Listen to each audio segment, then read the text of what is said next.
We have documents that show that governments pay people to experiment on people against their wishes. Well, not against their wishes, without even telling them. So, and we have all this information going back to 1976. Everything was known by 1976. Everything. We needed no more proof, no more research, nothing was needed. You see, when with the industry or a government says, wow, this could be quite a problem, we will carry out research. What they're actually saying is, we really know what it's going to do, but what we will do, we will run some research. That gives us another 15 years. So we will come back in 15 years' time, and then they've bought themselves another 15 years. And if it's like the last research, so many countries disagreed over the statistical analyses of what was going on, that the whole experiment, the worldwide experiment, was considered null and void. So once they brought in the statisticians, the whole of this experiment that lasted 10 years, or not, if not 15 years, was just wiped out successfully. Okay, Barry, so we know that microwaves damage children. What are the effects on developing babies and on embryos? Embryos are a special case for two reasons. One is that they are the smallest type of human being. And with microwave irradiation, generally for the communication system, the smaller you are, the more radiation you absorb, because the nearer you are to the size of the aerial that would receive it. And the embryo is specifically the size that can absorb quite a lot of the radiation. That is the first thing. The second is, excuse me, the second is, and I'm going to use an analogy here, because I think it points out what the real problem is. If you could imagine, I'm going to talk about the embryo's brain. If you could imagine leaving here and going back to your house and picking up a magic telephone book that had the telephone numbers of every single person in Germany. Now imagine you pick up a telephone book of every single person in the world, with their cell phones, home phones, every office phones, every single person in the world. And then imagine you could push a button and all of these telephones would be dialed at the same time. That is roughly the number of connections going on in an embryo's brain every single second. That number. Wow. It is a phenomenal amount of connections with the most incredible accuracy. And if you then imagine, if that's just the brain, what about the spinal cord and all of the organs? Now, if you expose an embryo to microwave irradiation, what you are doing is you are giving the brain thousands of millions of minuscule electric shocks every single second. So if a pregnant lady uses a cell phone, the microwaves are going into the body, they will travel through the body, straight through the embryo, and if it's an ordinary cell phone, you would have roughly 1,800 million electric shocks a second, every second, going through the embryo. So they are a very special case, and the world should really take note that embryos, whatever happens, must be protected from microwave irradiation. And what is a safe dose for an embryo to absorb? There is no safe dose of microwave irradiation for any child anywhere in the world. No safe dose at all, not one. There is no safe dose. It's a bit like, theoretically, passing a cigarette in to the womb and saying, have a smoke. It is that dangerous.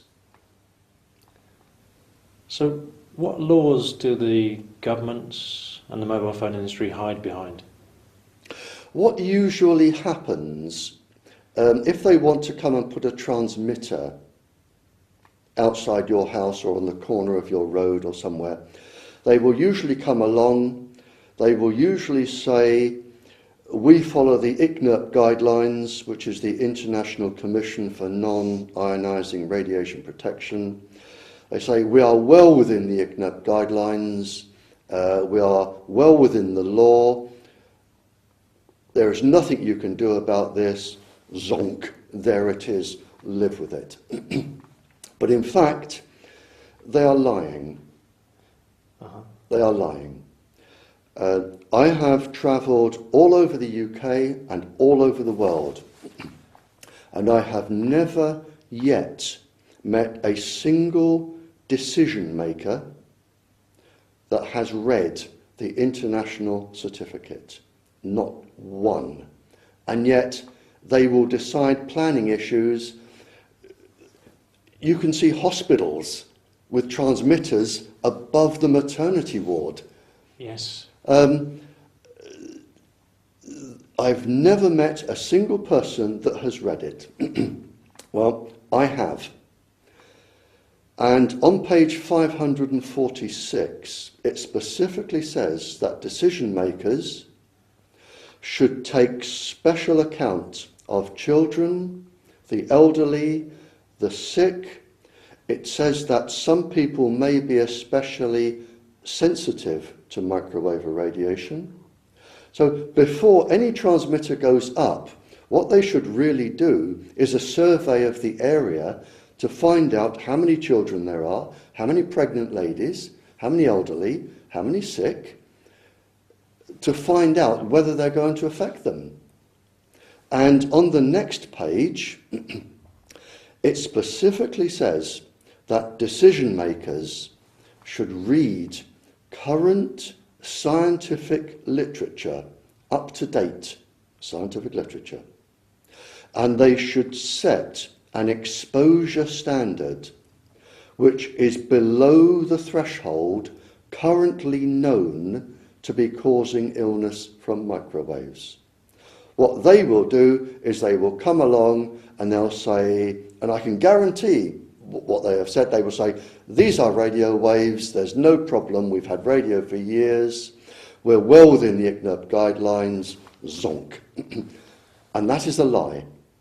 That is a lie. What they should show is evidence of looking at the population, evidence of reading, and why they set the level that they have set. But they don't. They set the maximum level which is allowable within the International Commission's guidelines, and all of them are set usually to the maximum guidelines. Whereas in fact they should set a minuscule level if they have read the papers, and they should show evidence of reading. You're a doctor. Yeah. If I came to you and said, show me evidence of your research, you would show research papers, books, writings, calculations, and convince me that you knew what you were doing. And this is what the planners would do. And if they have lied, then there may be a good legal argument for having this transmitter taken down. It's entirely obscene that they put these things on hospital roofs when the ICNIRP says the elderly and the sick can be affected. They tend to target, and if you look at this, people will say I'm wrong, but I don't believe I am. Have a look where most of the transmitters are. They tend to be in areas where people need money. They will choose the poor areas around cities because they know that poor people do not have the means to take on the most powerful industry on the planet and fight them. Hospitals are desperate for cash because the government keeps them poor, so they go on hospital roofs. Schools are even more desperate for cash because the government keeps them poor. So you will get them in school playgrounds because the industry will come along and say, this is safe, they're only radio waves, here's a nice check, zonk. Colleges will have them on the roof because they're poor. Universities will have them by the 100 because universities are desperately poor. So have a look and you will find that most of the transmitters are in areas where people are poor. You will be very hard pressed to find one in a wealthy person's garden. What I wanted to ask you, Barry, was who drew up ICNIRP and do they have any connections with the mobile phone industry? There is a large body of government scientists, and if you look at the list, it's been published, there is a large body of the same scientists that sit on our government advisory panel, the International Commission panel, the World Health Organization panel. So it is largely the same scientists.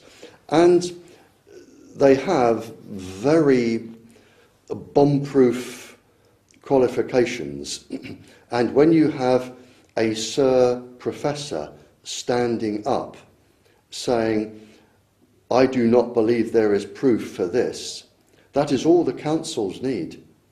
Yes. You know, compared to somebody like me, that is all the councils need. And they will say, well, we'll go with Sir Professor.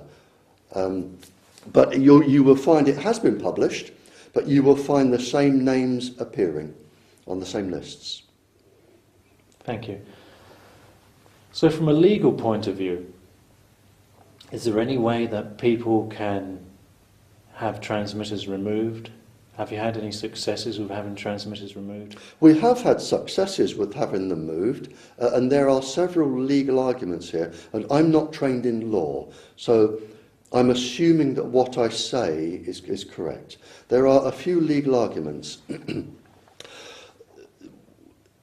Some of the decision makers say to the populations that they are not required to consider health in planning decisions, especially the UK. That contravenes the European law. There are 2 European laws which say health must be considered and it must be a major consideration.